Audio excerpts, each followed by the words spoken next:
Hello friends, आपका बहुत बहुत स्वागत है आपके अपने यूट्यूब चैनल आशीष शो 10 में। आप इस चैनल पर नए हैं तो इस चैनल को सब्सक्राइब करें, लाइक करें और अपने दोस्तों के साथ शेयर करें। आज का 28 फरवरी का संपादकीय डिक्टेशन 5 सेकंड में शुरू होगा।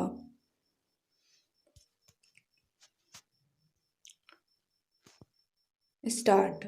जम्मू में जुटे कांग्रेस के G23 गुट के नेताओं ने भले ही अपने आयोजन को शांति सम्मेलन की संज्ञा दी हो, लेकिन इसके जरिए उन्होंने अपने असंतोष को ही प्रकट किया।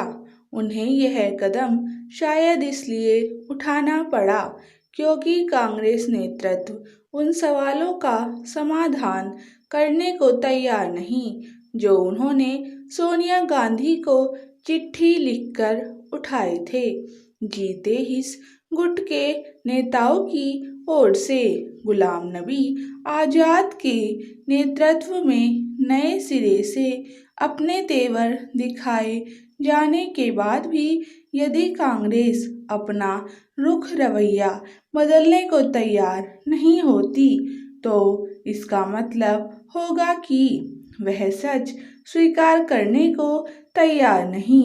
जैसे इससे कोई इनकार नहीं कर सकता कि कांग्रेस लगातार कमजोर होती जा रही है, वैसे ही इससे भी नहीं कि इसकी बड़ी वजह राहुल गांधी हैं, जो पर्दे के पीछे से मनमाने तरीके से पार्टी को संचालित कर रहे हैं।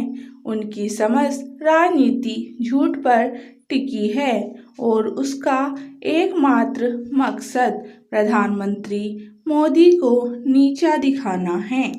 हालांकि राहुल गांधी के झूठ उन पर ही भारी पड़ते हैं, लेकिन वह सबक सीखने को तैयार नहीं। राफेल सौदे को तूल देकर उन्होंने झूठ की जो राजनीति की, उसके बुरे नतीजे पिछले लोकसभा चुनाव में खुद उन्हें भी भुगतने पड़े और कांग्रेस को भी।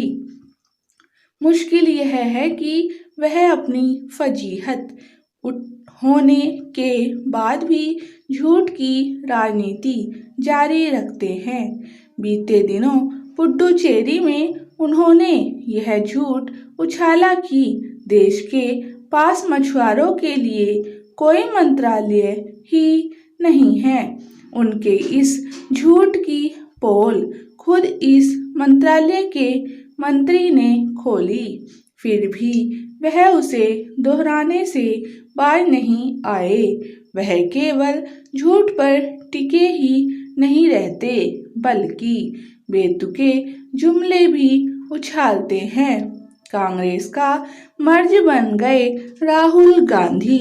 इन दिनों हम दो हमारे दो जुमले को पकड़े हुए हैं। वह यह साबित करने पर तुले हैं कि मोदी सरकार चुनिंदा उद्योगपतियों के लिए काम कर रही है। क्या ऐसा कुछ है कि इन उद्योगपतियों ने मई 2014 के बाद ही अपना औद्योगिक साम्राज्य खड़ा किया? यह केवल ऐसे सवालों से कन्नी ही नहीं काटते, बल्कि अपने आरोपों के संदर्भ में कोई प्रमाण पेश करने से भी इनकार करते हैं। लद्दाख में चीनी सेना को पीछे हटाना पड़ा, लेकिन राहुल गांधी यही रट लगाए हैं कि भारत ने चीन को अपनी जमीन दे दी। वह इस तरह की क्षुद्र राजनीति से केवल कांग्रेस का बेड़ा ही गर्क नहीं कर रहे, बल्कि राजनीतिक विमर्श का स्तर भी गिरा रहे हैं। इसमें संदेह है कि G23 गुट राहुल और उनके ही हिसाब से चल रही कांग्रेस को सुधार की राह पर ला सकते हैं। स्टॉप।